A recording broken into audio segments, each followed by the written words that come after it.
Aam Aadmi party കടുത്ത ആശങ്കയിൽ. പഞ്ചാബിൽ കൂടുതൽ MLA-മാരെ അടർത്തിയെടുത്ത് സർക്കാർ രൂപീകരിക്കാനുള്ള നീക്കം സജീവമാക്കിയിരിക്കുകയാണ് BJP. MLA-മാരെ അനുനയിപ്പിക്കാൻ അരവിന്ദ് കെജ്രിവാൾ നേരിട്ട് പഞ്ചാബിലെത്തുകയാണ്. പാർട്ടി വിട്ട MP-മാർക്കെതിരെ പ്രവർത്തകരെ അണിനിരത്തി പ്രതിഷേധിക്കാനാണ് ദേശീയ നേതൃത്വത്തിന്റെ തീരുമാനം. പഞ്ചാബിൽ 48 MLA-മാരുടെ പിന്തുണ തനിക്കുണ്ടെന്നാണ് രാഘവ് ചദ്ദ കഴിഞ്ഞ ദിവസം നടന്ന വാർത്താ സമ്മേളനത്തിൽ വ്യക്തമാക്കിയത്. കൂടുതൽ MLA-മാരുമായി ചർച്ച നടത്തി സംഖ്യ 65-ലെത്തിക്കാനുള്ള ചരടുവലികൾ BJP ദേശീയ നേതൃത്വത്തിന്റെ സഹായത്തോടെ സജീവമാക്കിയിരിക്കുകയാണ് ചദ്ദ.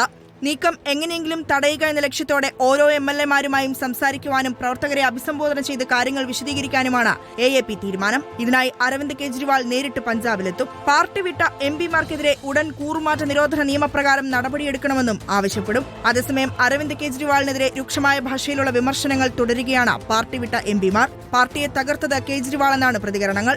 ED നടപടിയെ പേടിച്ചാണ് പാർട്ടി വിടലെന്ന് തിരിച്ചടിക്കുകയാണ് AAP. സംഘടനാ ജനറൽ സെക്രട്ടറി സന്ദീപ് പഥക്കിന്റെ രാജി കാരണം വിശദമായി അന്വേഷിക്കാനും തീരുമാനിച്ചിട്ടുണ്ട്. ഇതിനിടെ കൂറുമാറ്റ ഭീതിയിൽ സൂറത്തിലെ മുനിസിപ്പൽ കോർപ്പറേഷനിൽ മത്സരിക്കുന്ന 111 സ്ഥാനാർത്ഥികളിൽ നിന്ന് നേതൃത്വം സത്യവാങ്മൂലം ഒപ്പിട്ട് വാങ്ങിയിരിക്കുകയാണ്. വിജയിച്ചു കഴിഞ്ഞാൽ പാർട്ടി വിടില്ലെന്ന കാര്യമാണ് ഒപ്പിട്ട് വാങ്ങിയത്. റിപ്പോർട്ടർ, ദില്ലി.